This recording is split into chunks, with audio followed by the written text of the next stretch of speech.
சட்டப்பேரவையில் எதிர்க்கட்சித் தலைவர் எடப்பாடி பழனிசாமி பேசியது ஒளிபரப்புப்படாததை கண்டித்து முன்னாள் அமைச்சர் சி.வி. சண்முகம் முதலமைச்சர் மு.க. ஸ்டாலினை கடுமையான வார்த்தைகளால் சவால் விடுத்துள்ளார்.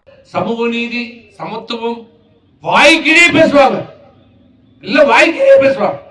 ஆனா எதையும் தன்னை விட எவனும் வந்துடக்கூடாது. இப்படியே இருக்கணும் இந்த மக்கள். இந்த மக்களுக்கு அறிவு வரக்கூடாது, உலக நேரம் தெரியக்கூடாது. அப்படியே வச்சிடும். ஏன் கொடுக்க மாட்டேற? ஏன் கொடுக்க மாட்டேற? கேட்டார் சட்டமன்றத்தில். இன்னைக்கு முன்னாள் முதலமைச்சர் எங்களுடைய பொதுச் செயலாளர் எடப்பாடி இந்த சட்டமன்றத்தில் கேட்டார். டிவியை கட் பண்ணிடலாம், அவர் பேசினாலே டிவியை கட் பண்ணிடலாம். நீ ஆம்பளை அந்த தைரியம் இருந்தா எடப்பாடி பொது எதிர்கட்சி தலைவர் பேசுறத நீ ஒளிபரப்பு. இது ஆம்பளை உடைய ஆண்மை தைரியமான சொல்ற முதலமைச்சர் அவர்களே, ஏன் நேரடி ஒளிபரப்பு? எதிர்கட்சி பேச தலைவர் பேசுறது நேரடிய மக்கள் பார்க்கட்டும். நீ பதில் சொல்லு, நியாயமான பதில் சொல்லு. லேப்டாப்புக்கு ஏன் லேப்டாப்பை நீங்கள் தரவில்லை?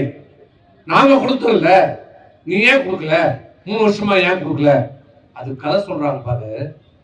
இந்த கவுண்டமணி செஞ்ச ஒரு வாழைப்பழ கதை சொல்லுவாங்க தெரியுமா? அதுதான் இதுதான். ஏன் கொடுக்கல? கொடுப்போம், பிரச்சனை இருக்குது. சரி கொடுப்பியா? கொடுப்போம். அப்ப இந்த வருஷம் கொடுப்பியா? அது பார்த்துதான் சொல்லணும். இருக்கு இல்ல.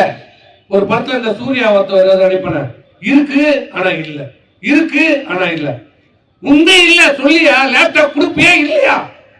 சொல்ல மாட்டோம், சொல்ல மாட்டோம். ஏன்?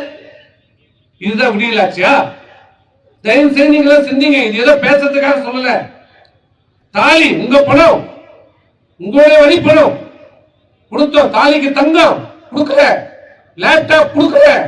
வேலைக்கு போற பெண்களுக்கு அம்மா ஸ்கூட்டி கொடுத்தாங்க, கொடுக்கல.